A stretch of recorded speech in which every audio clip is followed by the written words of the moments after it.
Perencanaan Pancasila. Hari ini gue akan membahas tentang kelahiran Pancasila yang berorientasi pada pendidikan nilai dan moral Pancasila. Oke?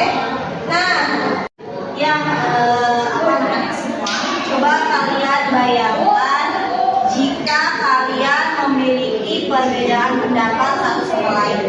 Nah, misalnya ya, contoh kasus misalnya ada pemilihan ketua kelas atau pemilihan ketua OSIS. Nah, biasanya dari setiap orang itu punya pilihan masing-masing, ya, punya pilihan. Oh, saya sukanya sama yang ini, mungkin dia sukanya sama yang ini. Nah, situasi tersebut mencerminkan adanya perbedaan pendapat. Nah, seperti itu. Nah, yang namanya perbedaan pendapat itu sesuatu yang tidak salah, ya. Dalam kehidupan sehari-hari, perbedaan pendapat itu adalah hal yang wajar.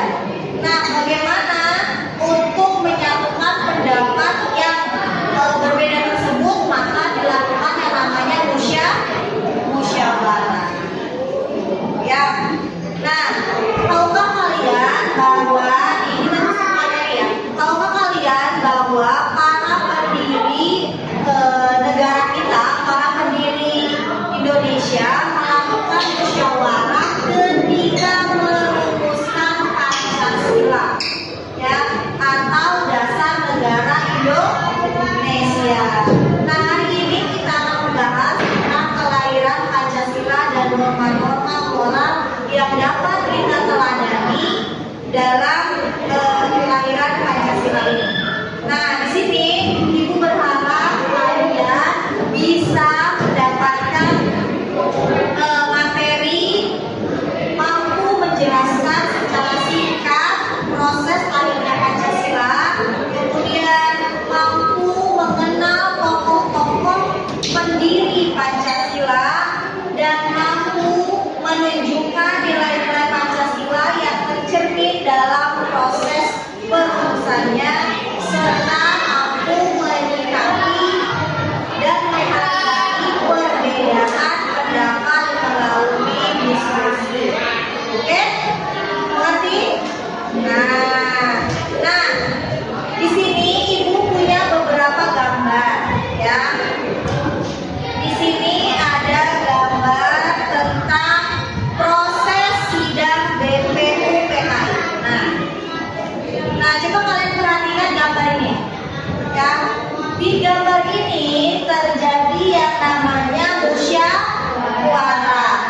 Di sini para pendiri perumus Pancasila sedang berkumpul bermusyawarah untuk membentuk yang namanya Pancasila.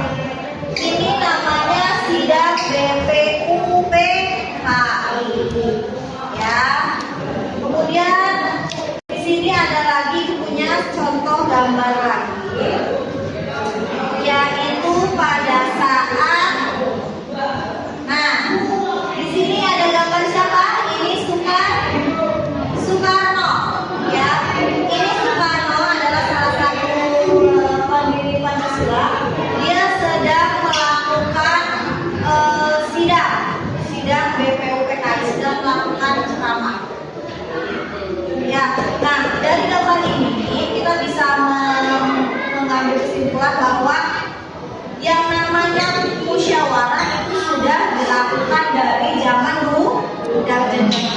Yang namanya perbedaan pendapat itu sudah ada dari zaman dulu. Kalian sudah melihat ya foto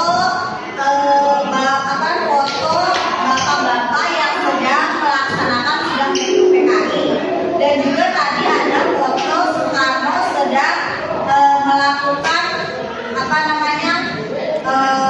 ceramah di depan semuanya untuk mengumumkan Pancasila. Nah, sekarang Ibu mau tanya, mengapa para pendiri bangsa itu harus melakukan musyawarah, tidak langsung memaksakan pendapatnya? Kenapa coba? Siapa yang menjawab? Nah, coba Ibu mau tanya, kenapa para pendiri bangsa itu tidak langsung memaksakan pendapatnya, harus melalui musyawarah? Kenapa coba? Ya, betul ya.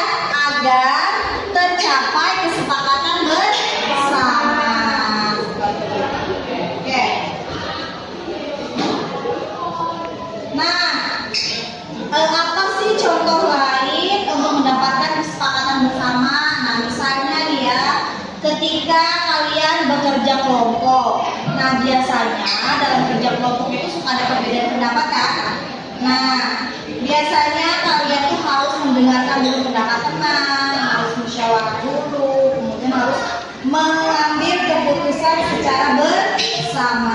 Nah, perilaku tersebut nih ya, perilaku yang kalian lakukan tersebut adalah salah satu penerapan nilai Pancasila yang dilakukan oleh para pendiri bangsa dulu.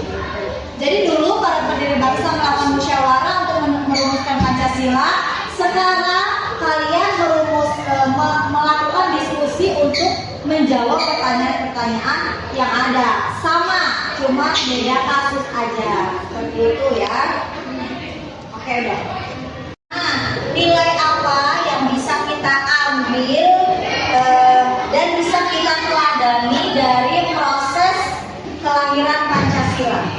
Ya, bisa kita teladani dalam kehidupan sehari-hari. Tadi yang pertama apa, musyawarah. Yang kedua persatuan, ya.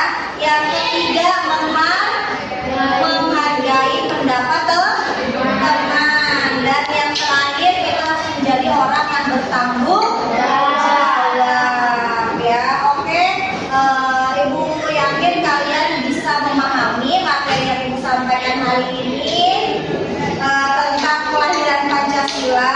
Mudah-mudahan kalian bisa meneladani kelahiran Pancasila ini dengan baik dan mengedepankan nilai-nilai moral Pancasila.